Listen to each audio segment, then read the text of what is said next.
Hello, good evening. Good evening, Miss. Good evening, dear.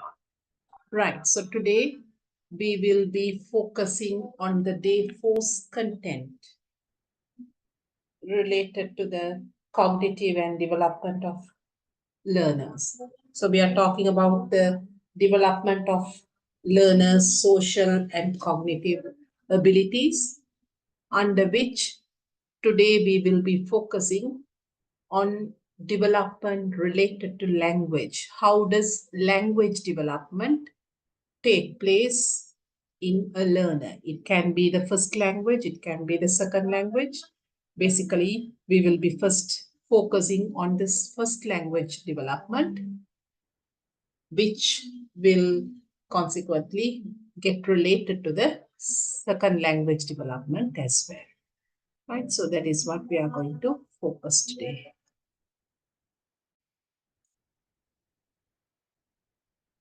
Have you finished attending to the self-study task of day 3, unit 4?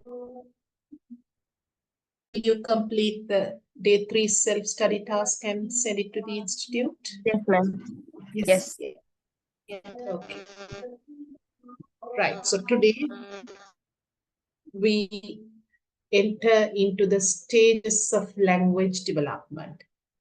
So remember, when we talk about the development of language, initially we will be dealing with the first language development, which obviously will influence the second language development as well. So look at the subtopics that we will be focusing on. Facts regarding first language acquisition, emergence of communication in infants. How do small children, infants, start to communicate?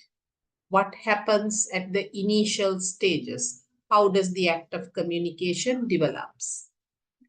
And then language development in children, different stages that a child undergoes in terms of developing his or her language. And later on, stages of learning a new language.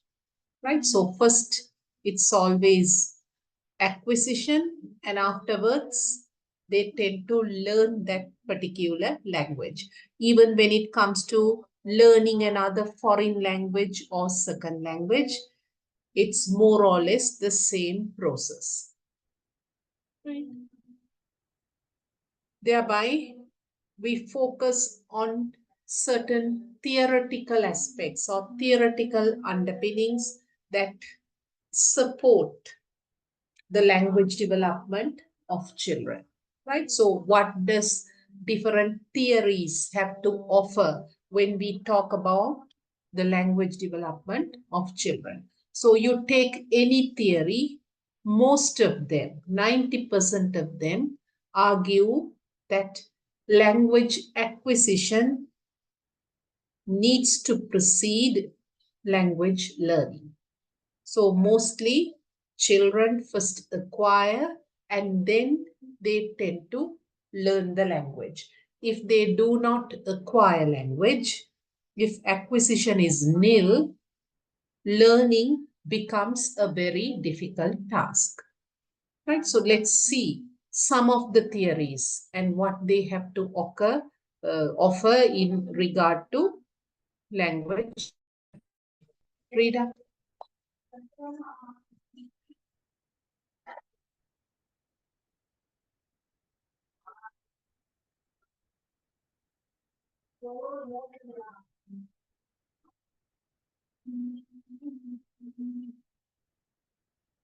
Over the last 50 years, several theories have been put forward to explain the process by which children learn to understand and speak a language. These different schools of thought are mostly related to the first language acquisition of a child. So there are theories connected to second language acquisition, but even those focus more, or initially they focus on the first language acquisition. Right? So without the first language acquisition or without learning a first language, nobody tends to learn a second language. That is why it's termed as second language. Thereby, the impact of learning or acquiring a first language will be definitely found while the person learns the second language. Thereby, here we have some views that were put forward by different psychologists and educationists with regard to first language acquisition. So the behavioral theory, behavioral learning theory,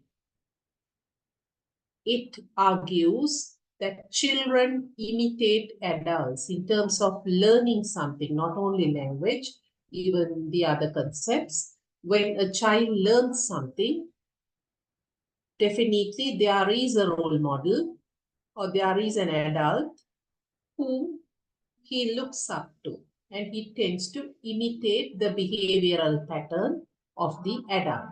If the adult tends to use the language in a wrong manner, or if they use it wrongly, the child too will imitate it. The child doesn't know whether it's right or wrong. It's purely imitating.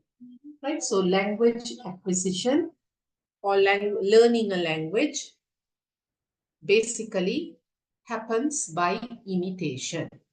That is one point or one important viewpoint of behaviorism.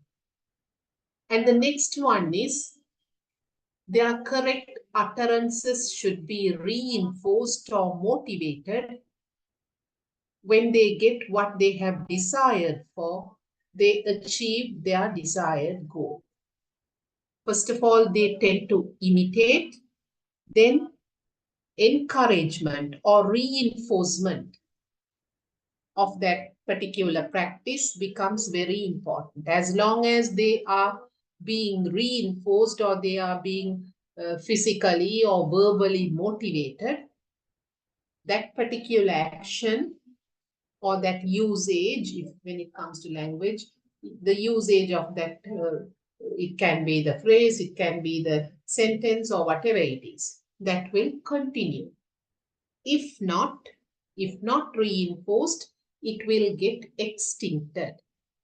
It will disappear, in other words. Right? So behavioral psychologist, behaviorism is basically encouraging, or it's emphasizing on imitating and reinforcing becomes very important in terms of learning a language. So you have several people contributing towards behaviorism, but Skinner becomes the most important person who has put forward these concepts. Then you have the innate theory. What is innate theory? Comparatively, a new one, or maybe the theory that was developed in late 1950s by Noam Chomsky. So what is he arguing? A child's brain contains a special language learning mechanism at birth. Mental insights contribute in learning a language. Right? So, according to Chomsky, more than imitation or more than reinforcement, learning a language is something that is naturally endowed to a person. At birth itself, the person has the capability of learning the language. Whether we like it or not, that potentiality is present in us at birth. So the brain has the ability to learn a language. But definitely the caretaker or maybe the parents need to provide the requirement or the exposure requirement is, in other words, the exposure for the brain to utilize that language learning mechanism.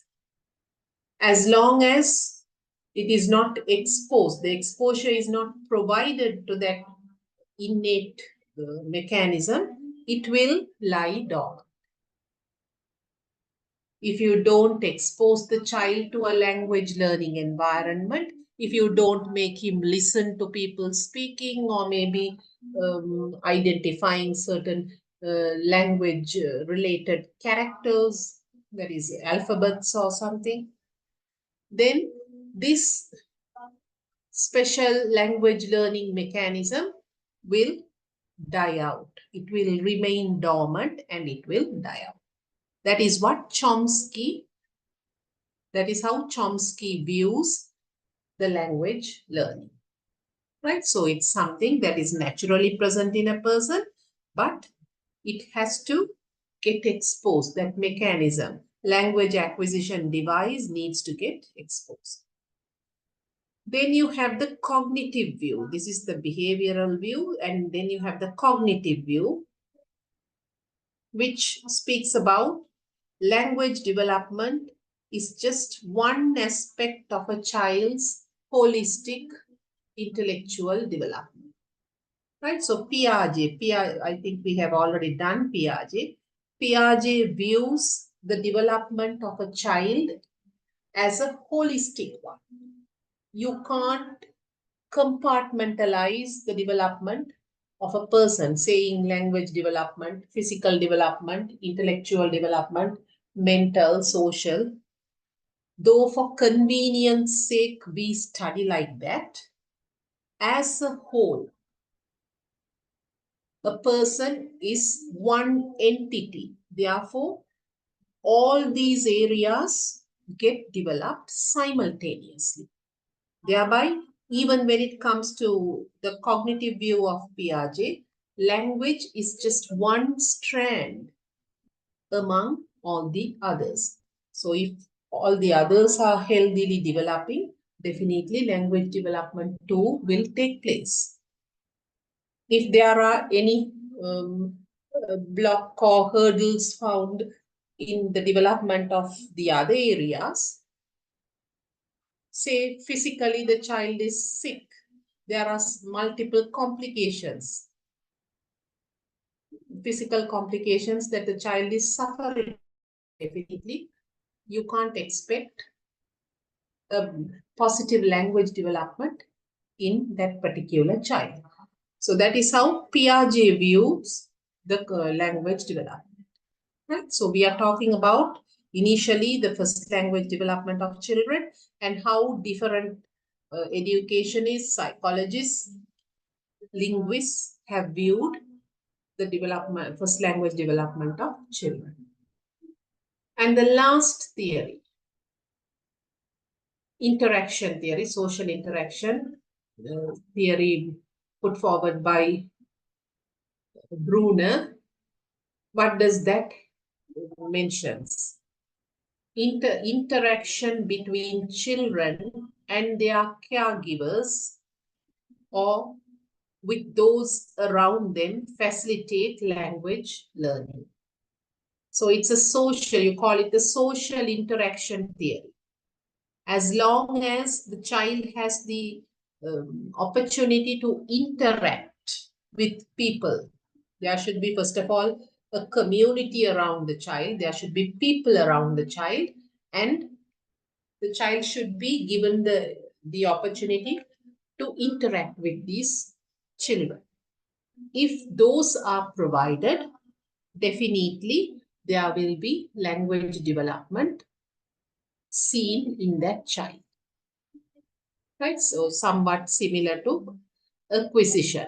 So their acquisition also, it's getting related to exposure. Here also the child is getting exposed to those around him. Right? So these are some ideas or some main ideas or theoretical underpinnings that are found related to the first language development. So you should know what different people have put forward. in terms of language development. Once again, go through it.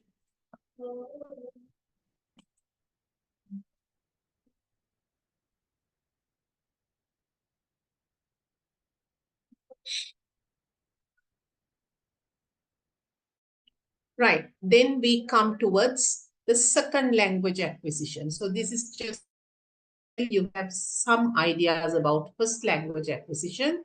Soon after the first language, you have the child getting exposed to a second language. So we are not talking about the second language learning, it's second language acquisition. So you get exposed to the first language, you acquire the first language, after which you tend to learn it in a very formal setup. Then you get introduced to a second language. That is how normally it happens. So when it comes to the second language, even when it's a second language, acquisition of a second language is getting prioritized. Just like how acquisition of first language happens first and then it's learned in a formal setup, the same procedure is applicable towards learning a second language as well. So Stephen Krashen, in his hypothesis, all these hypotheses, he speaks about the second language acquisition as well as learning. But he argues first it should be acquisition and then learning should proceed. Right? So when we talk about the second language learning or acquisition, remember, you need to always remind yourselves related to Stephen Krashen. He is the person who had put forward his theory. Really, it's not actually theory, it's called as natural approach, where you find 6 hypotheses of Krashen speaking about the second language acquisition. So just go through all these 6 hypotheses first. Read.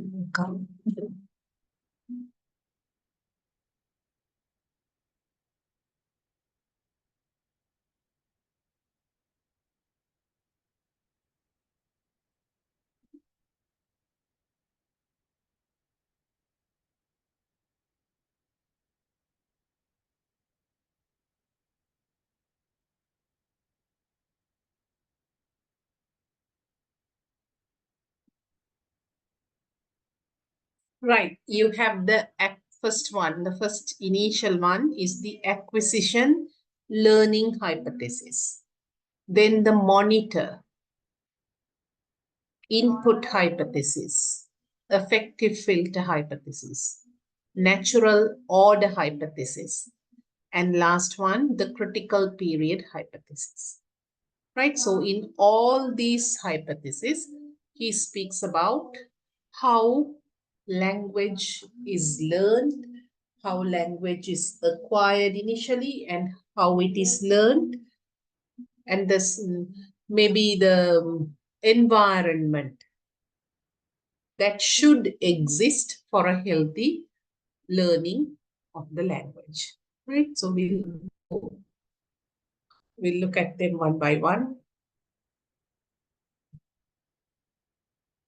Now, I'm not extensively describing or explaining these. If you want, you can just Google up and read. But whatever that is important, the gist of the hypothesis, I will just highlight and elaborate about them. Right, look at the first one, acquisition learning. What is discussed over here is the difference between acquisition versus learning. Right, so you know, acquisition means it's a kind of an informal learning. Without your knowledge, you tend to know something. That is known to be acquisition. According to Krashen, acquisition should precede, come first, before learning the language. That is what is highlighted in this acquisition learning hypothesis. So he mentions the difference between these two terms, what is acquisition and what is learning. And he argues that always acquisition has to precede for a healthy learning. Right, so those are the two important points that he highlights. Tell me the difference between acquisition and learning. Any difference that you know related to acquisition and learning, the terms, how do they differ?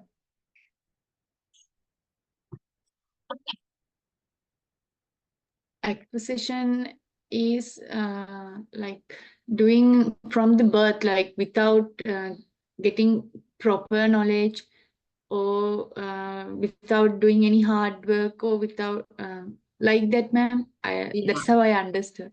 Yes. And learning mean with the proper process and with the help of a teacher Somebody, or yeah. kind of mentor. Yes. Right. So whatever that happens unintentionally, right? You don't intend to do, but unintentionally, just automatically, you tend to know something. You walk along the road, you listen to somebody speaking, and there you come to learn, or you come across a new word. Not learning, you just happen to listen to a new word. And based on the context, you're able to guess the meaning of it. So what is happening over there? You're acquiring a new vocabulary. You tend to look at the name board of a shop, and from that name board, you learn something. You come to know something new. That kind of a scenario is always related to acquisition. Right? So it doesn't have a particular time frame or a particular space. All those are not needed. It doesn't need a syllabus. We don't think of we need to acquire certain verbs, or we need to acquire certain rules or structures. Unintentionally, it happens. But learning, it's very formal. You have a timetable, you have a syllabus, you have a mentor or maybe a teacher to help you. And in a very formal setup, you learn something, right? So catching the language, language is caught when it comes to acquisition. But if it is learning, language is learned. You learn in a very formal situation. Then comes monitor hypothesis. According to Krashen, how monitor hypothesis, first of all, what is monitor hypothesis? Is there is a monitoring system existing in humans. So all of us have, whether we like it or not, with regard to language, use of language, there is a monitoring, inherent monitoring system present in each and every human.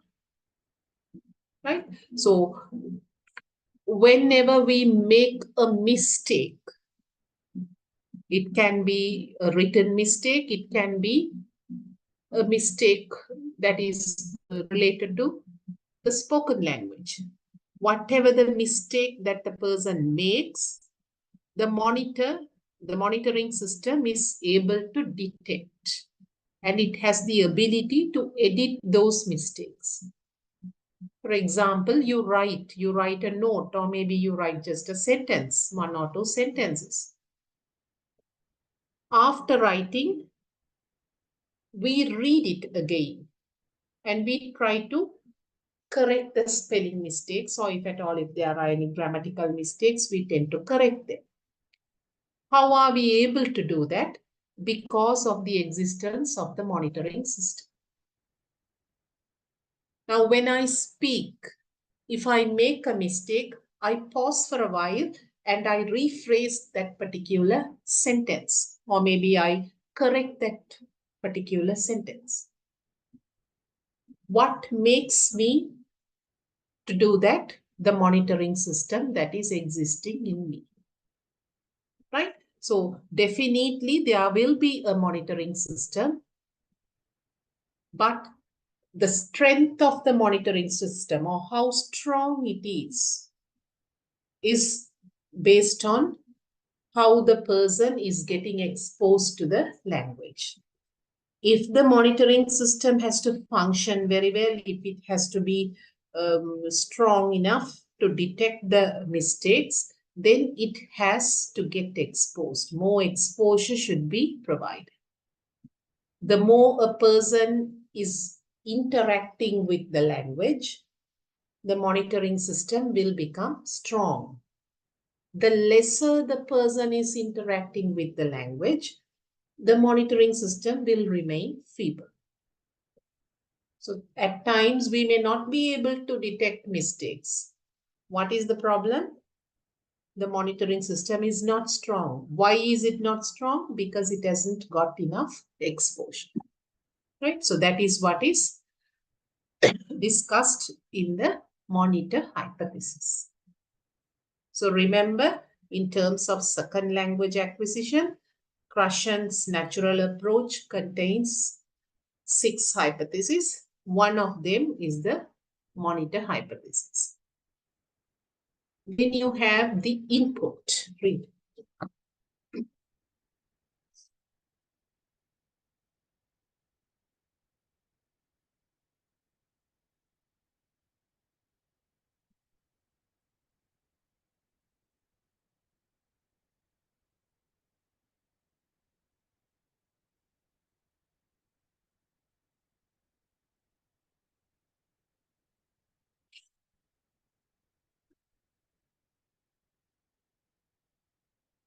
The input hypothesis, it has direct connection to learning a second language. More than that of acquisition, it has direct relationship to the learning scenario of even the affective filter is same. These two, both of these, input and affective filter hypothesis, both of them are connected to learning more than acquisition of a second language, learning a second language effectively.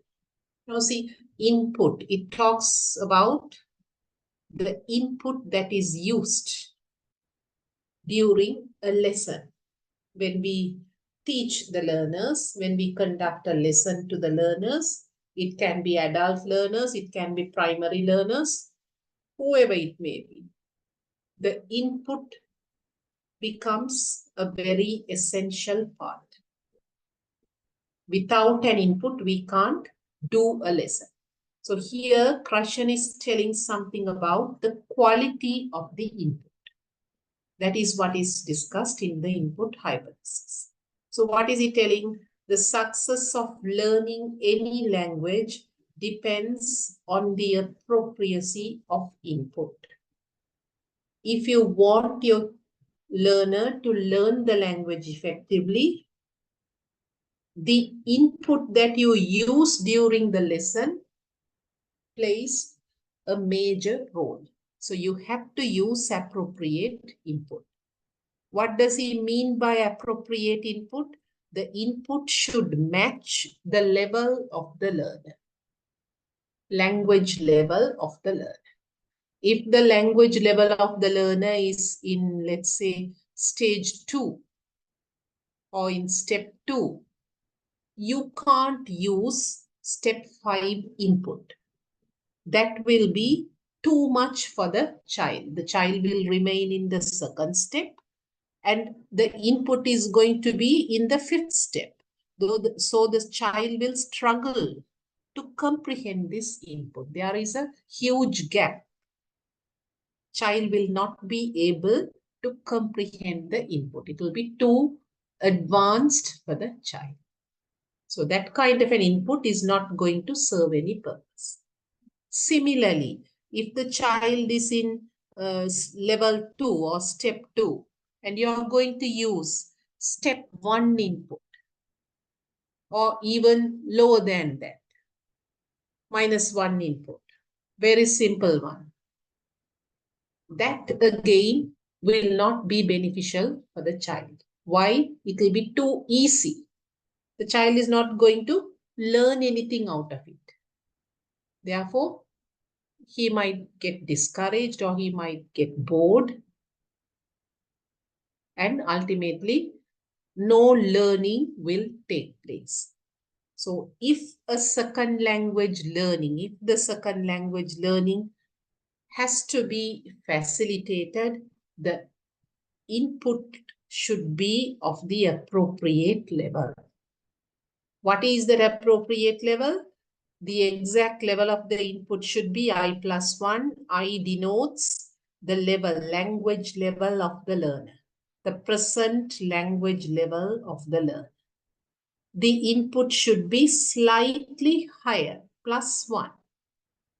If the language level is in the 4th stage, you can use an input that belongs to the 5th stage. That will be slightly challenging for the learner, and it will definitely facilitate the learning process. Right? So the input should be always slightly higher than that of the present language level of the learner.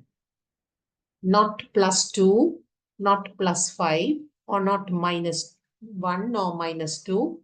It should be +1. Right? So remember what I stands for, and the present language level, and the input level should be slightly higher than that of the present language level.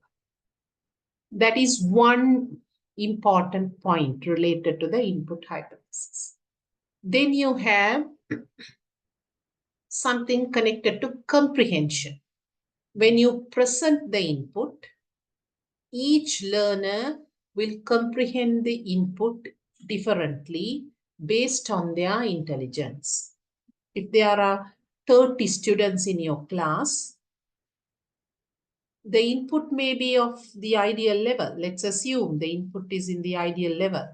But all 30 are not going to comprehend the same input in the same way. Why? There are individual differences among children. A will be able to comprehend it at once. B may take 3 or 4 days. For C, it might be a week. For D or F, it might get extended for a month. So what is the problem with all these children? They are individual difference. So though the input belongs to the exact level, teacher can't assume that it will work in the same way or it will be comprehended in the same way by the students. Because of their individual differences, there will be different, it will be comprehended differently. Thereby, what is important? Wait time is important. You can't expect instant results. Though we are using qualitative input, you can't expect instant results. You need to provide wait time for each individual. Individuality of the learners determine the manner and pace they comprehend their input. Thereby, wait time is very important. That wait time will differ once again. For some people, it will be 1 month. For some others, it can be 1 year. But however, when you assess them in between, you can feel some kind of a progress or an improvement. Right? So that is what is discussed in the input hypothesis. Right? So remember the level of the input and also how it is getting comprehended. And due to the difference in comprehended, what is important? Providing wait time. Now the word wait time is not used over here, but you better remember it or you better note it down somewhere. Right? So that is what is discussed under input hypothesis connected to second language learning. Then you have the affective filter hypothesis, which speaks about the emotional state, the importance of emotions in the process of learning. Right? So here, the importance of input. Here, the importance of learner emotions. What is the role played by the learner emotions in learning a second language? You know, mostly when it comes to learning a second language, it happens in a later stage in life, later stage in the sense, after the person knows his first language, he has learned his first language. Not during the infancy or not during at childhood, it can take place, but mostly the awareness of learning a second language is present in the learner. Thereby, learners' emotions and attitude towards the subject will definitely influence the learning process. When you step into a second language learning classroom, your emotions or your affective filter means collectively all the emotions taken as a whole. Your affective filter will be high. What am I going to learn? If I am questioned and if I don't know the answer, what will happen? The other students might laugh at me, or maybe the teacher might think bad about me. Added to it, if the teacher is a very strict character, again, your affective filter will go high, right? So all these emotions connected to learning, it can be shyness, it can be fear, it can be embarrassment, or it can be happiness. There can be positive emotions as well. Happiness, jubilant when you are appreciated or when you are motivated, or maybe when you give the correct answer. Right? So all these emotions play a role in facilitating the learner's learning process. Right? If the affective filter is high, according to Krashen, if the affective filter is high in the learner, no learning will take place. If I am afraid, if I am shy to open my mouth, or if I feel that others are looking at me and if I am getting embarrassed by that, then definitely I will go into a shell. I'll try to remain quiet, which will obstruct the learning process. Right? So that is what is discussed in the affective filter. See, if the learner experience any negative emotions related to learning, it will block the learning process. A calm and pleasant classroom, carefree-like classroom, fun classroom where you have some kind of a fun taking place, those kind of environments will definitely promote the learning process, right? The children will learn very easily. They can learn very easily. So though the input is excellent, though the teacher is prepared, still if the affective filter is high, nothing is going to work. Right? So those are the important issues related to affective filter hypothesis. When you have, okay, you tell me something about affective filter or input hypothesis quickly before we discuss the last two. What do you understand? You start with the input hypothesis. What do you understand by the input hypothesis? What is it highlighting, basically? The input acquisition, hypothesis is highlighting the level of the present level of the student. Okay, present level of the student connected to what? the input, like Input, right. yes. Connecting the present level of the student and the input. So according to Prashan, what is the recommendation that he is giving? What is he recommending? It should be a slightly, input should be slightly bigger than the Above, slightly above than the level of the language level of the learner, right? So learner. you can't just say level, it has to be the language level of the learner. And if after the input being at the right level, what else is It's based on the intelligence of the learner. what will happen based on the intelligence of the learner? Each learner will try to understand in their level only. That means Each learner will comprehend. The time they use to comprehend the input will differ based on their intelligence level. Right? Now, if you are teaching a sum, let's assume you are teaching a multiplication sum or division. Each learner will comprehend it, taking different periods of time. I might take 2 months to comprehend a division sum. Another person might take half an hour. What is the difference? My intelligence level and the other person's intelligence level are not the same. They differ. Right? So each learner will take different time or duration to comprehend the input. What else is mentioned? One more thing is mentioned.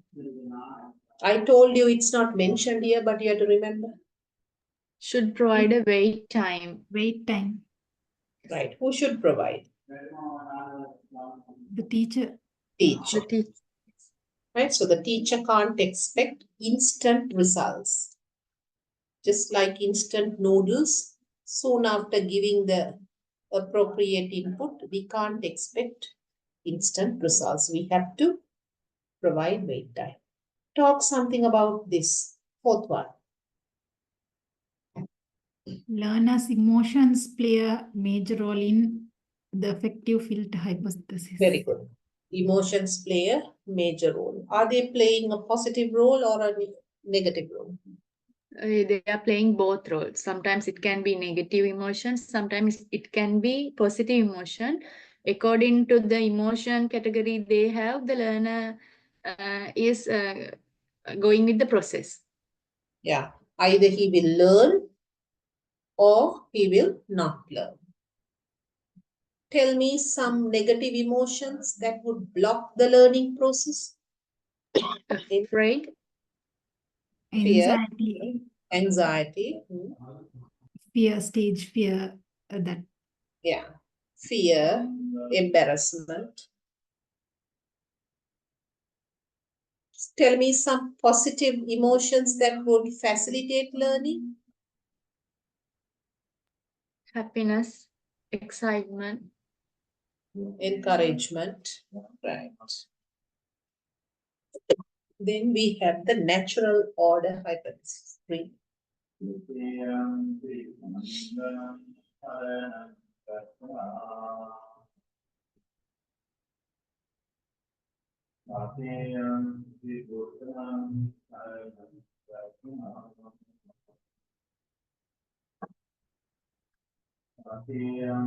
This again gets connected to teaching or may not related to acquisition, learning a second language, just like the input hypothesis as well as the affective filter hypothesis. Even the natural order hypothesis has something to do with learning a second language more than that of the acquisition. So what is it all about? There is a natural order observed in learning the grammar. It focuses more on the grammatical, the syntactical side of language. When a language is learned, when the grammar of the language is learned, there is a particular inherent order in which humans tend to acquire the grammatical concepts. For example, it argues that the ing form, when it comes to the verbs, acquisition of verbs, the ing form, present continuous, is plus is am is are verb ing, or you can forget about the present continuous form. The ing form of a verb is acquired first, right? More than the past tense or maybe the simple present tense forms. Children tend to acquire the ing form verbs very easily. They tend to remember and they tend to use them very heavily, more than that of the other forms. Therefore, this kind of verbs, these ing kind of verbs should be introduced first. Same thing with plurals. Plurals having S, plurals that are formed using the S is identified to be learned effectively than that of the other forms. So there is a particular order in which grammar is learned by the student. So you Google it up and see, there is an order that is mentioned, not for each and every grammatical aspect, but for certain grammaticals like verbs and plurals and all, participles and all. Prussian has identified a particular order. So as long as the teacher knows the order, it will be easy for the teacher to teach, as well as the learners also will learn it very quickly. If we go to introduce the verbs or maybe the grammatical components without an awareness of the order, then there might be some kind of a difficulty experienced by the child. So that is what is mentioned or explained in the natural order hypothesis. It is specifically focusing on learning the grammatical components, more than that of speech or listening or writing, reading. He is not focusing on those areas, but on the syntax, the grammar. So that is about the natural order hypothesis. Then you have the last one, critical period. In a person's life, in the lifespan, which is identified as the critical period in terms of learning a language, right? So according to Krashen, roughly from 3 years to 14 years until puberty, till a person reaches his puberty age, that period is identified as the critical period in terms of learning a language. Right, so look at the first one. There is a favorable time. That favorable time is the critical period in human life to learn a language. So biologically, you think from 3 to 13 or maybe 14 years, the vocal organs, they tend to get matured. After 14 years, they are developed. So in terms of learning pronunciation or maybe different accents, it becomes very difficult. So this is the ideal phase in a person's life to learn the language. It can influence the pronunciation, it can influence the memory, the brain lateralization process. Everything takes place during this phase. That is why it's known to be the favorable time. After this, after 14, 15 years, still you can learn. It doesn't mean that you can't learn, but the effectiveness of learning the language will be low. It will be on more or less in the decline.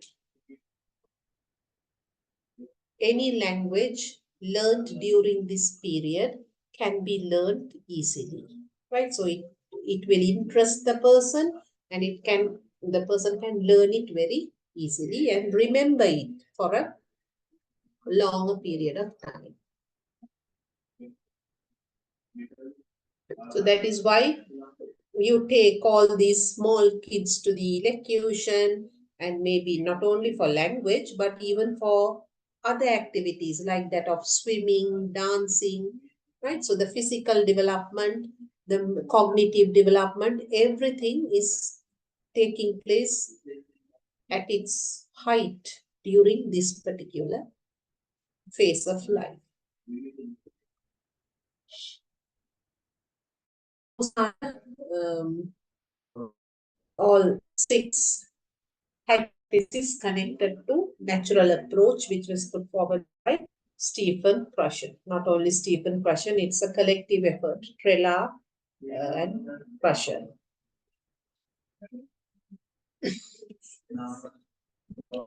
And then we come towards certain regarding the first language acquisition, right? So we started out with first language acquisition, and then we moved towards second language acquisition and learning, what Krashen has told.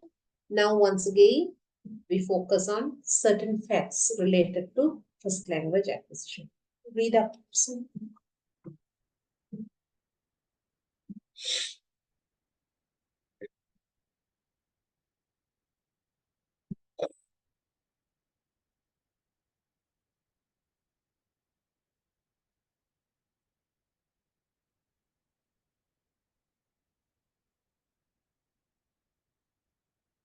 Young learners acquire a language more effectively than that of adults.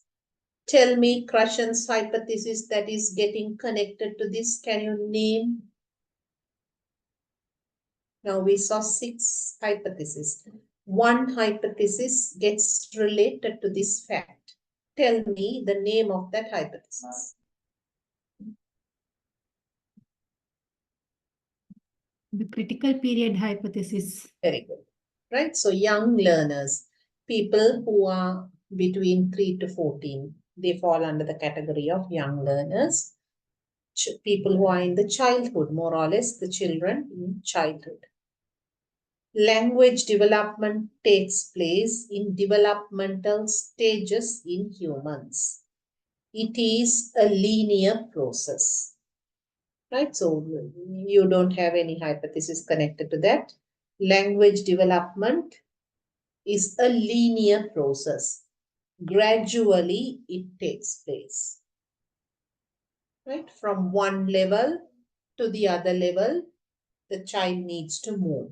You can't skip 2 or 3 steps and try to move towards the 3rd or the 5th one, right? So it will not be possible. So each level becomes very important. That is why we call it scaffolding theory. The child needs to get scaffolded. You take a ladder. There are several rungs. One by one, you need to climb up. If not, if you are going to miss 1 or 2 and go to the 4th step or 3rd step, it will not be possible.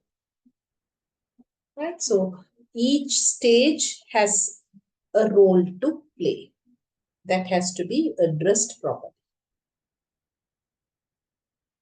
If one stage is missed or incomplete, it will have a negative impact on the preceding stage.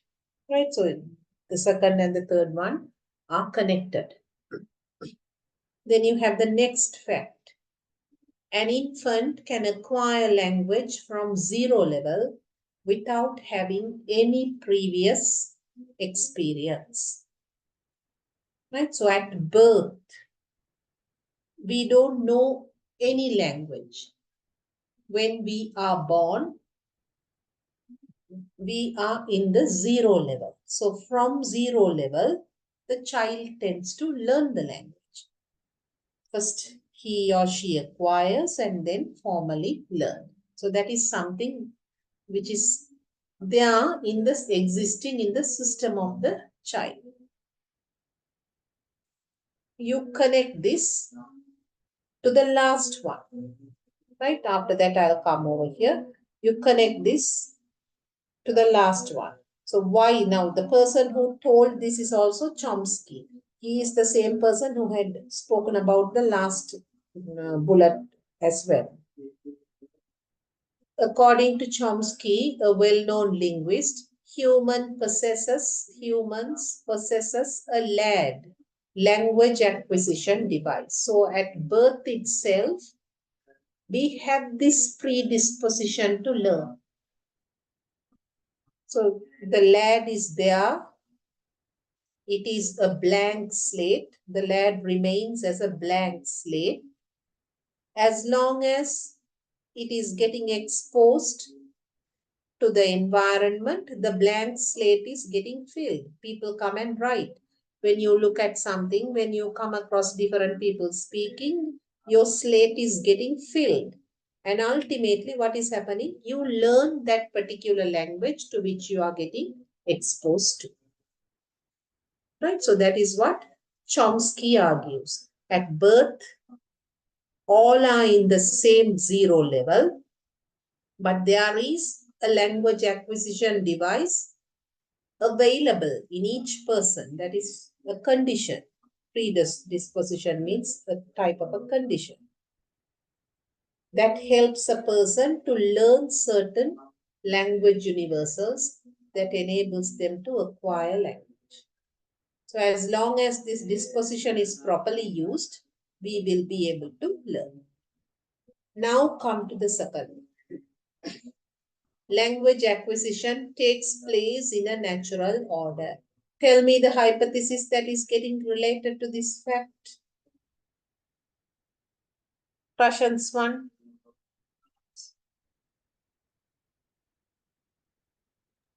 Natural order hypothesis. Natural order hypothesis.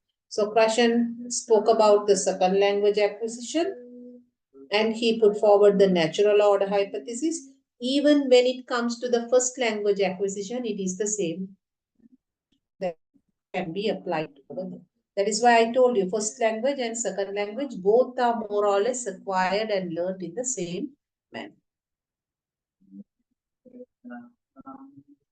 Language development is at its best until the child reaches its puberty. Right? So once again, critical period. So all these are connected to the first language acquisition, and most of them, maybe 3 or 4 of them, you find the same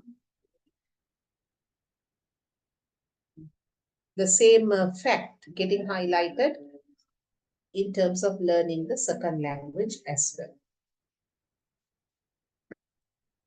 Okay, answer this question to see. When does language and communication begin? In a child, at what age, or maybe roughly in which age do you find language, the concept of language emerging, or the ability to communicate with others or maybe with the immediate family starts? Those of you who have small children at home, you might have observed. Just tell me your impression or your From birth thoughts. itself, Sorry? from birth itself, that means when they are 1 month like that, they tend to speak something. That means they'll see our face and like that. Yeah. So They'll try to soon express after something. birth. Yeah. Any other answers?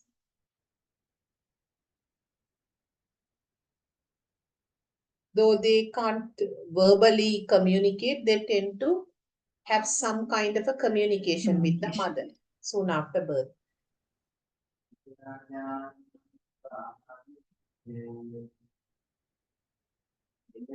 Right, let's see. When actually the child begins to understand the language and starts to communicate. It can be using the language or it can be non-verbal communication. Mostly it's non-verbal communication, just smiling or maybe using a gesture, they communicate. Small children, they can't communicate using words. So it's initially body language that is used for communication. So you have the prenatal stage. Prenatal means in, how can I say, in the womb, right? So prenatal stage means when the child is there in the womb of the mother before birth. Natal means birth, before birth. Right? So read what is happening to the child before birth, soon after conception.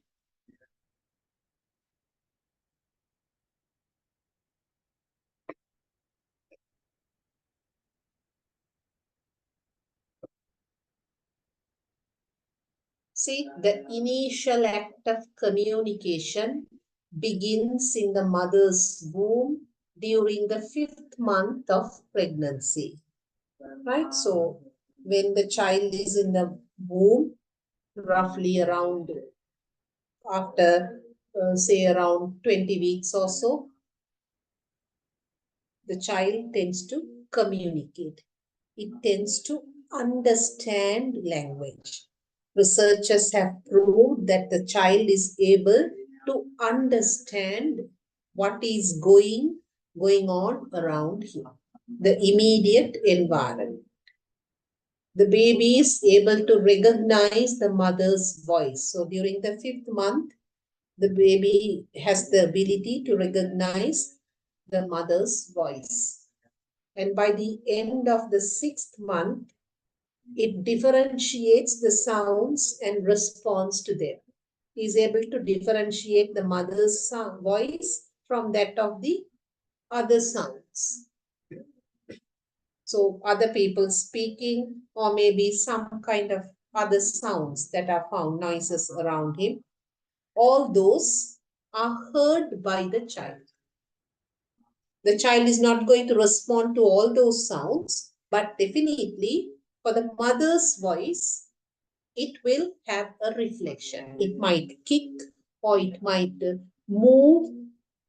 Those are the initial signs of communication, which prove that the child is absorbing the language. It doesn't know, or we don't know how he is absorbing or what he is absorbing. But in terms of sound, the recognition happens in the child's system. Reaction to sounds are detected in the changes in pulse and respiration. The pulse rate goes high, it goes up. The breathing takes place, right? When certain sounds, particularly when it detects the mother's sound or bodily movements of the baby. So these are the research, all these are the research findings. Babies have proved to respond to sounds very much even after their birth. So all this is happening during the prenatal stage, identification of sounds. Even soon after they are born, they tend to identify or distinguish the different sounds. It can be the mother's sound, it can be the father's sound, or maybe those of them who are connected to the child immediately, grandmother or maybe siblings like that. Right? So an infant has the ability to understand the language when it is in the mother's womb. Right? So this is the bottom line. Rightly speaking, communication, the act of communication and comprehension of language happens in the prenatal stage. Language in the sense, sound, you know, sounds are the basic building blocks of language. Without sounds, you can't produce language. So for an infant, the identification of sound means he is able to identify language. right? So that happens when the child is in the mother's womb, right from the 5th month or so. Then coming to the postnatal stage, after birth, that is something to do before birth.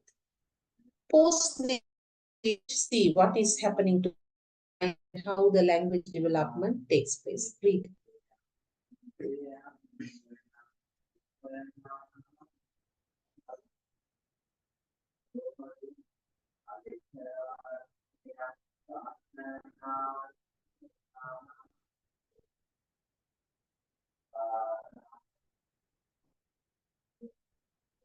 The first indication that the child is inclined towards language or he has the ability to use the language is the production of cry, producing the cry at birth. A normal, healthy baby will definitely cry soon after it's born. So that is a good indication. It's a healthy sign, denoting that the child is capable of using language. If the child is not going to cry very often or if it doesn't cry at all, then the parents should be worried. Why? Because that indicates the child has something lacking in terms of using the language. Ever since, human sounds have a great impact on the language development of the baby, right? So right from the beginning, right from the birth, soon after the birth, all these sounds that the child hears around him, it can be speech sounds, it can be songs, it can be just other noises, all those have an impact on the language development. Babies produce immediate reflexes to speech sounds, right? So when the mother calls, maybe the child will blink his eyes or maybe it will smile. So that is a kind of a reflex that indicates the child is able to identify language, identify or listen to speech sounds.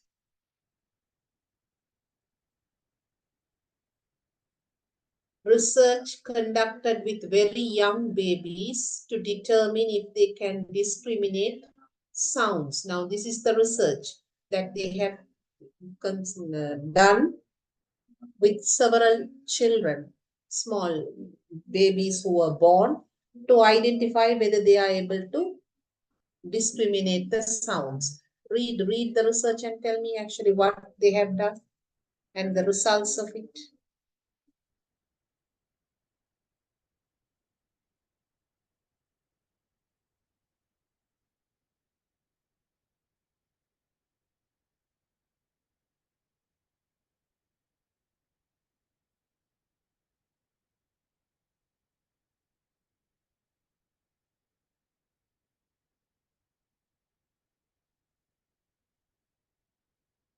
What is the research that they have done with the child?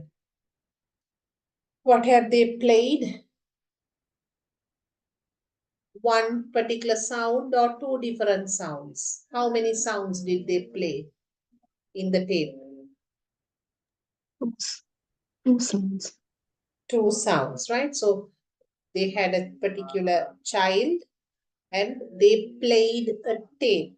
And on the tape, initially, the bar sound was played. And while that sound was played, what was the reflex that the child produced? The child started to suck the artificially wired nipple. And when that sound, the bar sound, was stopped and they introduced or they changed that sound to pa, what was the reflex of the child? Did it stop sucking or did it continue to suck?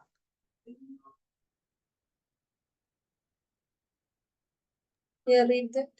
It was quickening the sucking motion. It was quickening. It sucked more rapidly. So that indicates how a child reacts to sound. It can be ba or it can be pa, any kind of sound. Definitely there will be a reaction shown by the child for any kind of sound that it listens to, that is heard by him. Right? So sounds are very essential. They play a very essential part in developing the language ability of a child.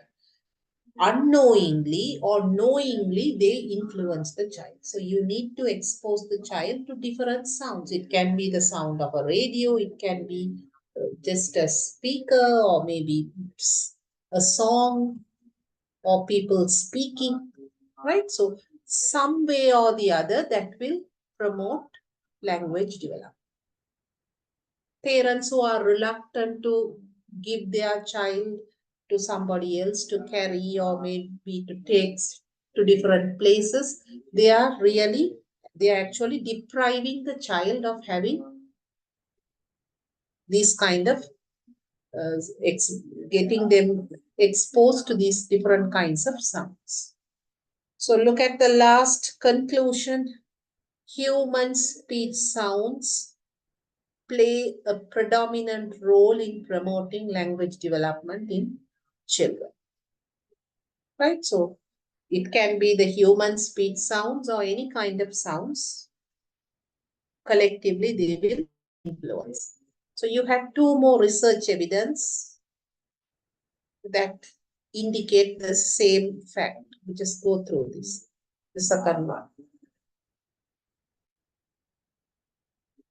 Wild children means children who were raised up, who grew in forests. That is why it's used as wild children, who were raised up in forests with normal human vocal apparatus, failing to speak, since they did not have enough exposure to human speech. So you have a child named Jenny. She was a normal, healthy baby. The problem was she was born in the wilderness, that is born in the forest. The parents couldn't speak human language. They used only body language to communicate. Thereby, this child, Jenny, also grew up in that same environment. And after a few years, when they brought Jenny to the city or maybe to the nearest village, she couldn't communicate. Though her vocal apparatus were fine, she couldn't utter a single word. What was the problem? She never got exposed to human speech. One similar case, children who are born to dumb parents. Both the parents, if both of them are dumb, they can't speak. Deafness and dumbness go together mostly. So if they are deaf and dumb, it doesn't mean that the child who is born to that parent will also remain deaf and dumb. Deaf and dumb parents have given birth to quite normal, just normal, healthy babies. So if those healthy children, those children who were born to deaf and dumb parents, if they are normal children, if those children are separated from the parents and raised in a different family background or family environment, they tend to communicate. If they are left with their parents, they fail to communicate. The problem is they don't have the speech community around them. Right, so that is what is mentioned over here. So it's very important. Acquisition of speech takes place in humans only when provided with enough exposure to sounds. The amount of exposure determines the speed of language acquisition. The more the person is getting exposed, the child will acquire the speech soon. There are some children who get delayed speech, maybe even at the age of 4, they might not be able to speak a word, even though there is certain exposure, or there is whole lot of exposure. In spite of it, there are some children who get delayed to speak due to certain biological factors or maybe hereditary issues. Their speech might get late. That is different. But definitely, even if their speech is going to get late, it's always the responsibility of the parents to expose them to the speech sounds and to different sounds, not only speech sounds, any sounds. So that is how language and communication begins. Right from the prenatal stage, it starts. From the 5th month of pregnancy, it starts. And the predominant requirement for language development is the sounds. Speech sounds, and also multitudes of sound, listening multitudes of sounds. Then we come towards the stages in which speech gets developed. Right? In small children, the different stages associated with their speech development. Read.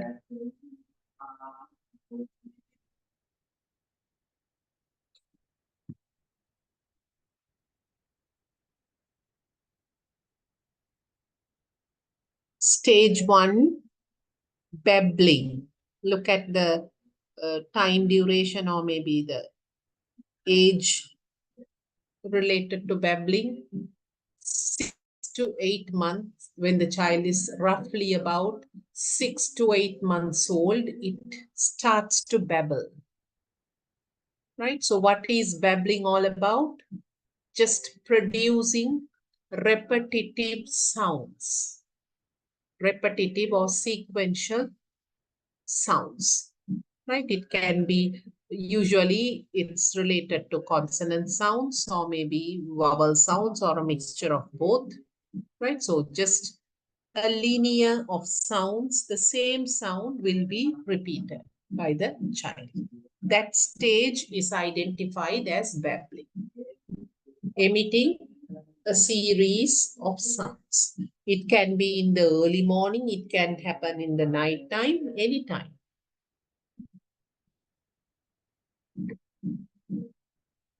Then comes the one word or the hollow phrase stage, also known as the hollow phrase stage.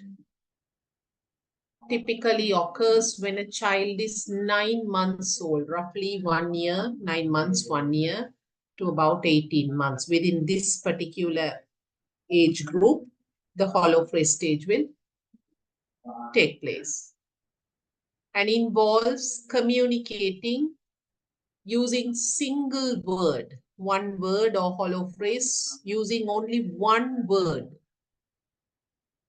to denote to multiple objects. If it's doggy, the cat will be identified as the doggy. The cow will be identified as the doggy. Any four-legged animal will be a doggy. Or even some other object also the child will tend to identify. It's not identifying, basically. Use the same word to indicate different objects. Right? So one word will be used to indicate multiple objects. So basically from 1 year to 1.5 years, starting from the 10th month or so, the hollow phrase stage takes place. Then comes the two-word stage. Right? So first is babbling, Then comes the hollow phrase and the two-word stage. The child tends to speak in basic two-word sentences. It typically occurs in toddlers between 1.5 to 2 years, right? So come, or maybe mommy, come. Sit down. Likewise, very simple, not complicated words, very simple words will be used. 1 or 2 words will be used, not 1, 2 words will be used by the child in to communicate ideas. See, water, give.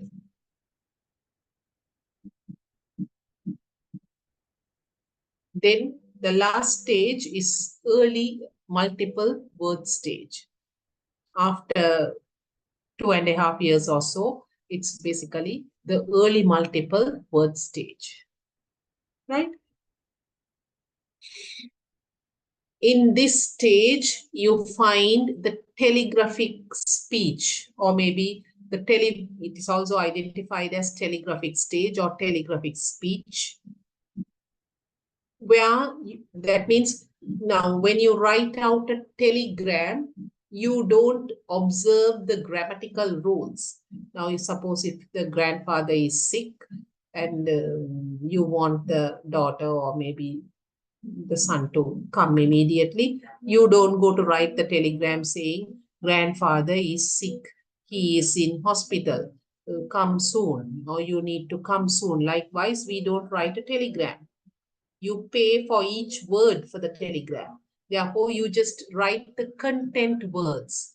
Grandfather sick, come soon, or come immediately. Likewise, you tend to write just the basic content words. The same pattern is followed here during the early multi-word stage. The grammar will be absent and only the content words will be used by the child.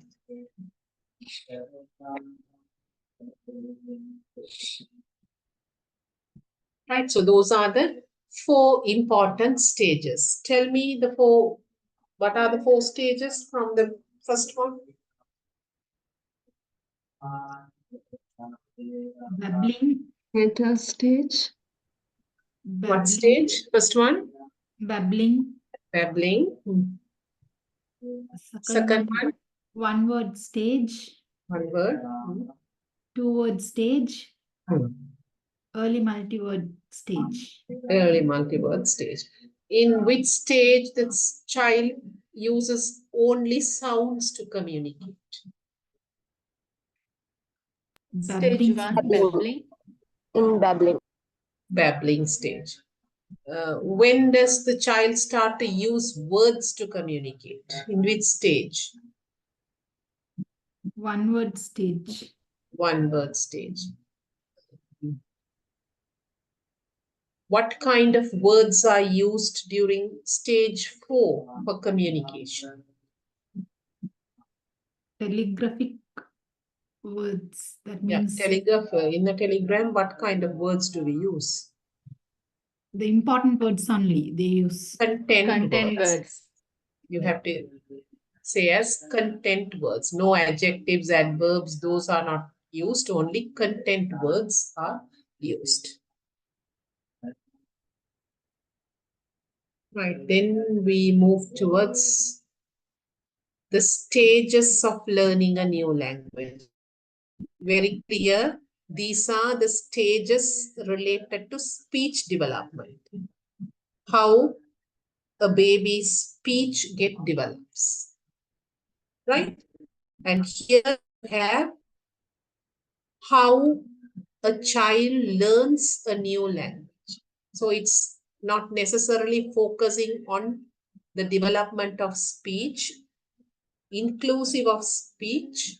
What are the different stages connected to learning a new language as a whole? It can be something to do with writing. It can be something to do with the other skills.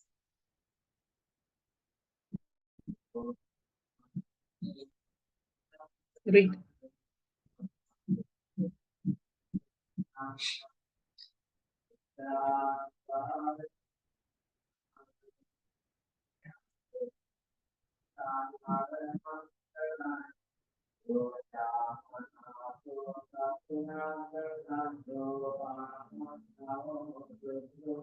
Pre-production stage, right? So the stage 1 is pre-production. No production is available. Only absorption is available, right? Before production, what happens? It's identified as a silent period, right? So during this stage, learner is normally silent. It can be a small child, it can be an adult learning a second language or maybe a foreign language, right? So even with an adult, you have the pre-production stage being a part of the learning process. When you learn a new language, you don't tend to speak that language or use that language at once. You remain passive.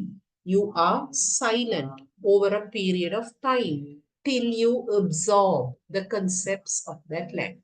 That stage is identified as the pre-production stage. So each person learning any language will go through this stage. Roughly for about, now here it's mentioned as birth, but roughly for about 6 months from the time that you are introduced to the language up to 6 months, this pre-production stage will be extending. It can extend even after 6 months. It depends on the individual. So the learner will remain silent while listening to new words and gaining an understanding of the language. Receptive skills work very well during the pre-production stage. What are the receptive skills? How we receive information through listening and reading. So the initial receptive skill is listening. If we don't know to read the language, the other way of acquiring the language or getting exposure towards the language is by listening. So listening becomes a very powerful skill during the pre-production stage. It is called the silent period, right? So no responses or very less contribution will be given by the learner, because the child is not yet able to use what he or she understands. He might comprehend, but he won't have the vocabulary to express. Production will be limited, or at times there won't be any production at all. The learner can't speak the language yet. That is the problem, right? So he can't speak. Therefore, he prefers to remain silent. Or the emotion filter will be very high during this period.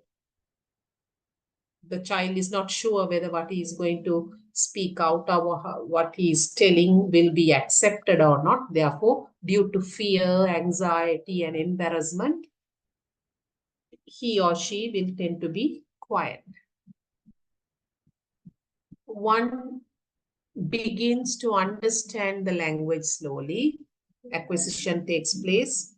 Responses are more based on gestures. Body language will be used very much than that of verbal use of words, verbal language. This includes basic words such as hello, come here, he, she. May also be able to say simple words. So very limited production. Towards the end of 6 months or maybe the end of the pre-production period, limited language child will be able to use limited number of words and limited language, right? So it's a very important period in terms of learning a language. Input should be, I+1 input should be provided very much. Very heavy input is needed during this pre-production period. The more the input they get, they will get matured. Look at this. What can the child do during the pre-production period? Minimal comprehension. It can be listening comprehension, it can be reading comprehension. Both are minimal. Does not verbalize. That means he doesn't use spoken language much. Maybe he will tend to memorize certain words or structures and use them. Only that much. More than that, he can't use. Body language, he will nod his head to indicate yes or no. Drawing or pointing, if you need something, he tends to point at that object. He can't articulate the word, or he might feel afraid to articulate the word. Therefore, pointing or indicating things, or writing and showing what he needs, those kind of actions will be seen. The rough duration is for about 6 months, 6 to 8 months. Teacher-parent prompts. How can we assist these kind of learners who belong to the pre-production stage? You need to ask them, show me the fruit that you eat for breakfast, or show me a dessert that you like. You have to make them indicate. Then ask them to spell out. If at all, if they know the spelling, just to look at it and spell out or read aloud. Or maybe you utter that word or phrase and make them repeat after you. That is how language is taught during the pre-production stage. It can be for adults, it can be for children. Right? Show me, circle. You give them a map and ask them, where is the school? Is it next to the library or hospital? You provide binary choices. So it's easy for the child to come out. If you just ask, where is it? He won't open his mouth. You have to give some kind of a choice. Is it next to the park? Yes or no? Then they will come out with the answer. You don't need to ask yes or no. Is it next to the park? Then they will reply yes or no. Right? So very simple questions need to be asked. The stage 2, early production. Read.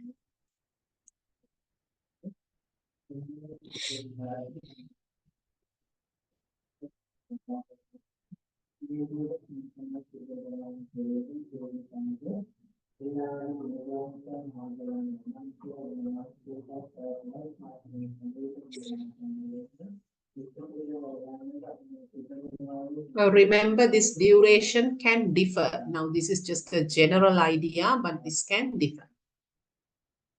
At this stage, learners start to practice pronouncing new words. Now they tend to open their mouth and articulate words and learn at least 1,000 new words and their meaning. The vocabulary, the acquisition of vocabulary is much high when it comes to early production stage. Words and their meanings are learned in context. So both stages, pre and early production, are very important, and good input should be provided during each of these stages. Also start using their new words to speak in short phrases. They are not confident enough to use those in extended phrases. Maybe just a phrase using 3 or 4 words. Can we go? How about a tea? Likewise, very simple phrases are used by them. This is marked as a language acquisition stage. That's why I told you input becomes very important. Child begins to speak using more words. They may go wrong. There may be multiple broken sentences, but still the child will make an attempt to speak. Students focus on listening and absorbing the new language. Even during the early production stage, they will remain passive to a certain extent. And motivation or encouragement is very important during the early production stage. The more they get motivated, the more they get acknowledged, they will try to contribute something. When speaking, many language errors may occur. So it's not a wise thing for the teacher to correct them always. Fluency matters during early production stage. We don't expect them to be accurate. You should encourage them to speak and use the language in spite of the mistakes. If they are really grievous mistakes, then you need to correct. Other than that, it's basically fluency that needs to be acknowledged over here. Understand short sentences, comprehension develops. Able to answer using single word such as fine, good, right? So comprehension, vocabulary, speaking ability, all those are developing during the early production stage. Go through this.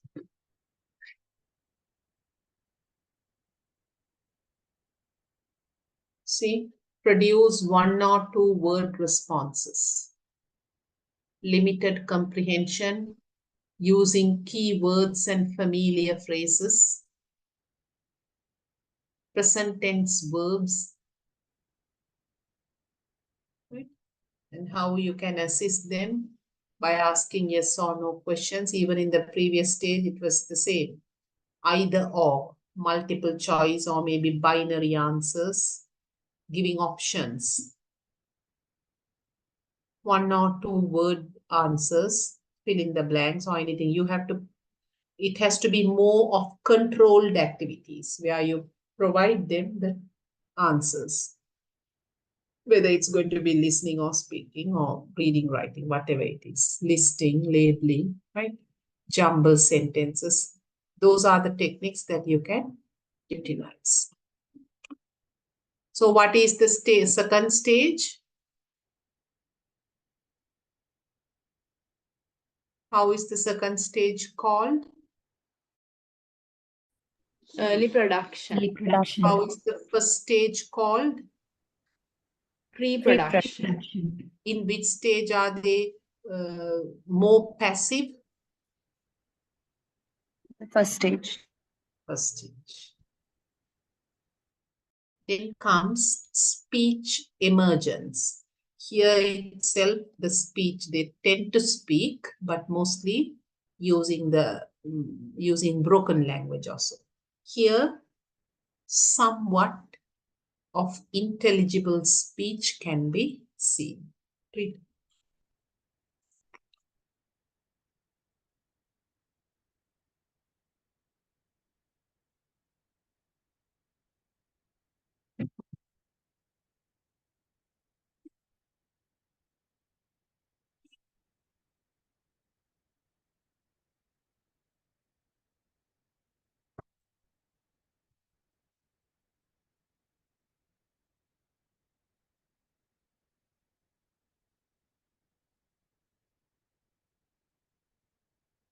In this stage, the vocabulary continues to expand. So how many words did they learn in the early production stage? Roughly, what was the word count that was mentioned?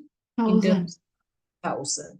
Here, see, during the stage 3, 3,000 words, more than double. start to speak longer phrases. There it was short clipped sentences somewhere. Here, short sentences. Here, the length of the sentence gets extended, right? So longer sentences, longer phrases, maybe they are able to give a complete answer in a sentence, and to ask questions, request, inquiry, right? All those language functions can be practiced by the child. Of course, you have to help him out, but he will be able to do it to a certain extent. Start reading and writing assignments. So see, only in stage 3, ability to read and write comes in. Before that, it's plainly listening and speaking, right? So that is why when teaching a language, first the child should be oriented towards listening to the language and speaking the language.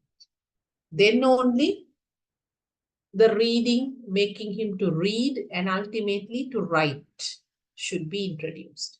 In our system, it's the other way around.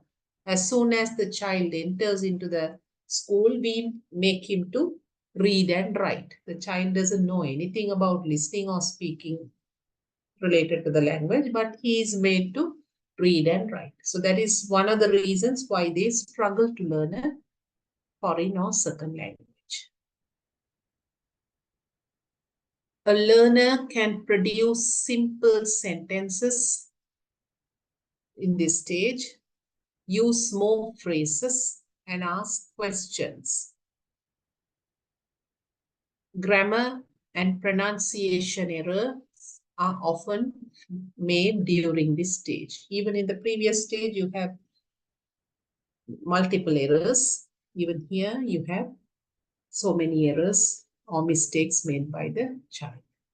So teacher needs to correct these. Speech emergence during this stage, teacher can, not each and every error, but teacher can correct. It's always advisable to correct the errors during the 3rd stage. They engage in more conversations, but is conscious of their language learning process. So they will engage in conversations, but they will be reluctant to come out with their views. Why? The vocabulary is still limited. They won't be able to communicate fluently. So all those will make the child will block their learning process. Interpreting happens for less period of time because language becomes more fluent, right? Interpreting means basically making use of the mother tongue or the first language. Trying to mix the first language along with the second or foreign language that they are learning, and translating, trying to translate certain words or phrases into their mother tongue or mother tongue to target language. Likewise, all those things can be visibly seen. So they will not use only one code, but they will be using multiple codes when they are interacting. Whenever they go wrong or whenever they are not sure, they will immediately seek the help of the first language. However, the learner has not reached the level of using the language at an idiomatic level. Right? So that means idiomatic level is the level which is associated with the native speakers. So in the 3rd stage, the child will be competent, but he won't be able to use it in a fluent manner. Hence, jokes and idioms are not always understood. Right? So a limited comprehension will be. roughly it takes around 5 years. At times it might get extended to 7 years as well, speech emergence. Then comes the intermediate fluency. Read.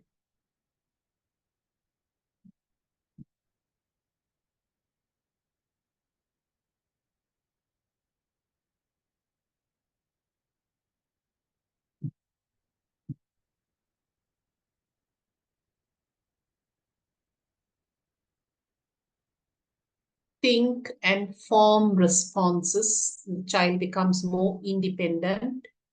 He is able to logically think and form new language or respond according to the context.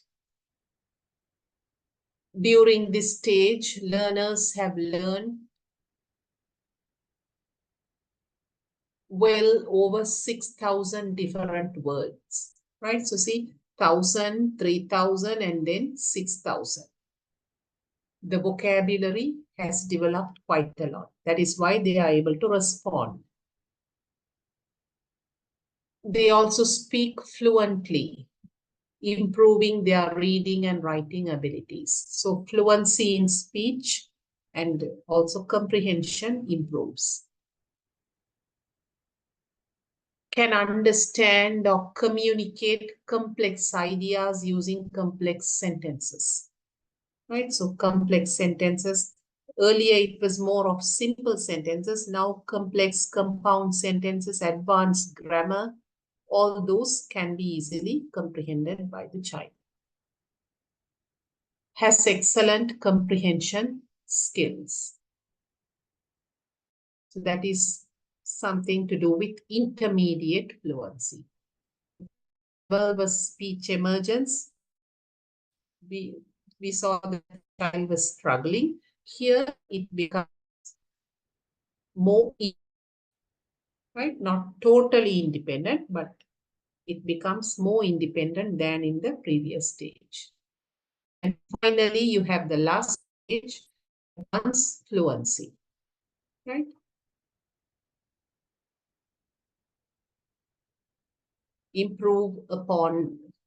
Continues to improve, expand their vocabulary, native or near native level of speech. In most cases, it's near native level of speech. Become competent users of language, ability to handle idiomatic phrases, idiomatic language, they can understand and express themselves. Errors are no longer an issue. Mistakes will be very less. You won't find many mistakes. So that is how the language gets developed. Now tell me from the first stage, stage 1, what is the first stage? Name the stage.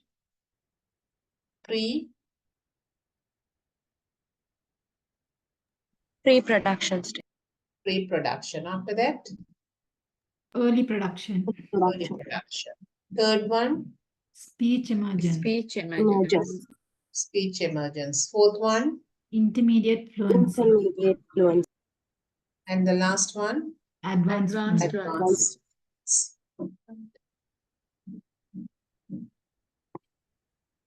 Look at your sentence.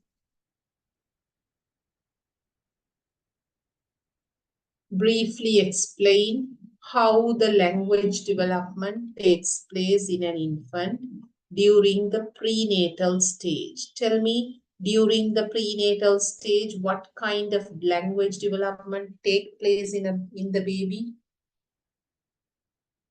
The prenatal stage means, is it within the stomach or outside the stomach? Within the Before birth, stomach. in the Yeah, womb. when the child is in the womb. So what kind of a language development is associated with the prenatal stage? you can understand the First. language of the mother. Okay, not the language actually.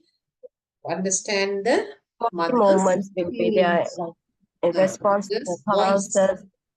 Yeah. What else? Yes. Go ahead. The child Pulse, should respiration. kick and Ah, do We can reflex. recognize the mother's voice Mother's voice he can recognize, and also he responds to the mother's voice. How is he responding? In the form of do reactions. reflexes, reactions, by kicking or maybe by showing movements or increase in the pulse rate.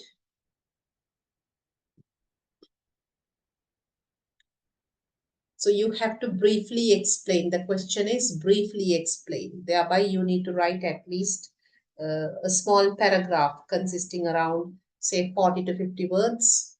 You have to use and explain what is happening during the prenatal stage. Start from the 5th month, right? So before that you don't have you don't have evidence to prove that there is language development taking place.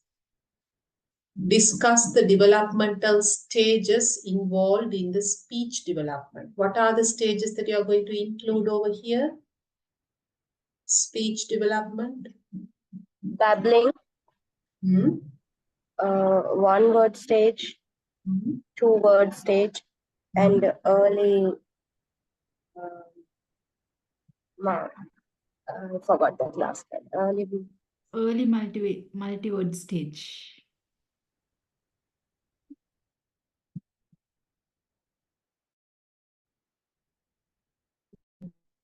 Early multi-stage. 2-word stage you mentioned, right? Babbling stage, 2-word stage, and early multi-word stage. So discuss, you have to write a brief description about each of those stages, right? What is happening in each stage.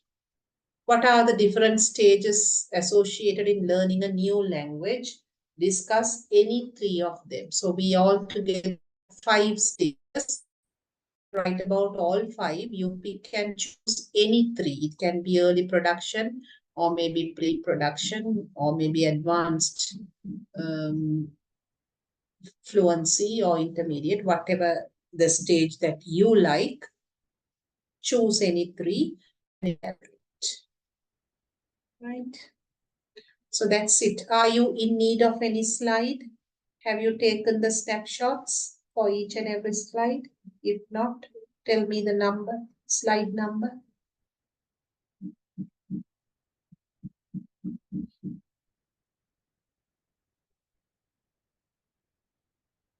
Okay.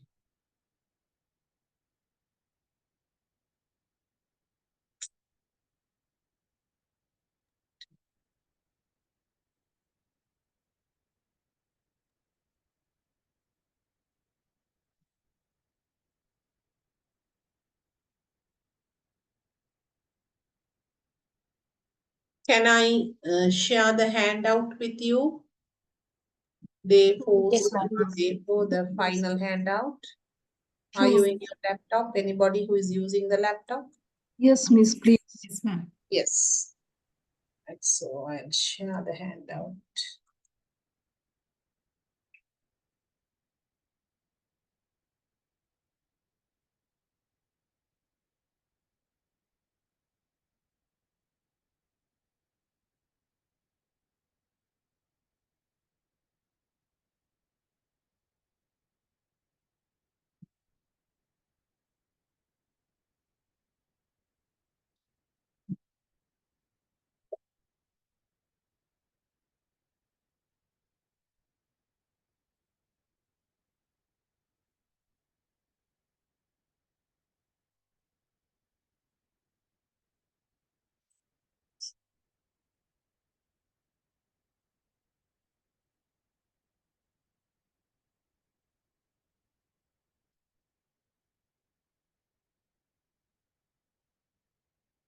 Have you received it?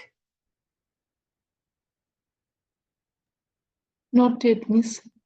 No, ma'am. No.